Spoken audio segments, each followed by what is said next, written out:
4h29. Notícia que chega agora. Aconteceu a primeira reunião entre Rússia e Estados Unidos, isso lá na Arábia Saudita. Estão sendo formados grupos para negociar o quê? O fim da guerra na Ucrânia, entre outros temas, né? Que os interesses são muitos. Só não tem a presença do Zelensky, nem de nenhum representante da Ucrânia.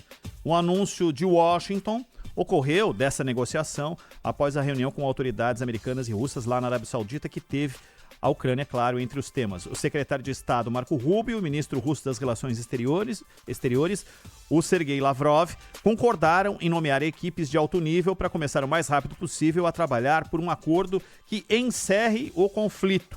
Em resposta, Zelensky criticou negociações feitas pelas costas, aspas para ele, de Ucrânia e Europa, e disse que os países europeus deveriam ser incluídos nas tratativas pelo fim da guerra. Tá indo nesse nível a conversa, viu, Zaidan? É claro que um acordo para valer só poderá acontecer, só há alguma possibilidade de que aconteça, numa conversa direta do Putin com o Trump. O Lavrov, que é um chanceler experientíssimo, ele está no cargo desde 2004. E antes disso ele foi por 10 anos embaixador da Rússia na ONU. Então tem uma experiência imensa. Enquanto o Marco Rubio é um fanático, né? E particularmente gosta de destilar ódio contra Cuba, de onde saíram seus pais, e contra a Venezuela, e tem um discurso muito agressivo contra a China. De qualquer maneira, o Marco Rubio e o Lavrov não estão dizendo o que pensam. Eles têm de dizer o que pensam aqueles que os enviaram, né? Ou seja, o Trump e o Putin. A Ucrânia decidiu não ter representante porque claramente foi excluída desses primeiros termos da negociação.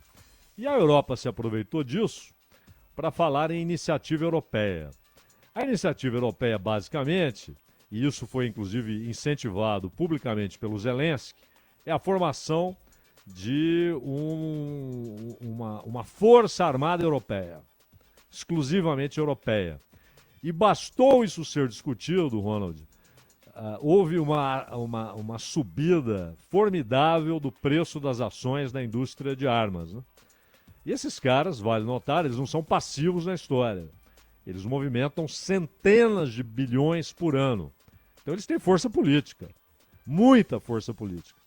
E é claro, eles estão incentivando essa ideia de você ter uma força europeia e aí fica até estranho, porque o que seria a OTAN paralelamente, então seria a força europeia e haveria a força europeia à parte, junto com os Estados Unidos e Canadá. Isso não faz sentido, né? Mas o Zelensky chegou a dizer, temos de abandonar a ideia de que os Estados Unidos estão conosco, né? Então ele incentivou que a Europa busque seus próprios caminhos. Uma Europa decadente, economicamente, politicamente, com líderes fraquíssimos, e mais do que fraquíssimos, reacionários, que alimentaram febrilmente a guerra, inclusive Scholz, inclusive Macron sempre com seu jeito mais parcimonioso, o Reino Unido com diversos primeiros ministros, desde o Boris Johnson e agora com Starmer, que é a personificação da degradação do Partido Trabalhista. Então, essa Europa em decadência. A Alemanha do Scholz, né?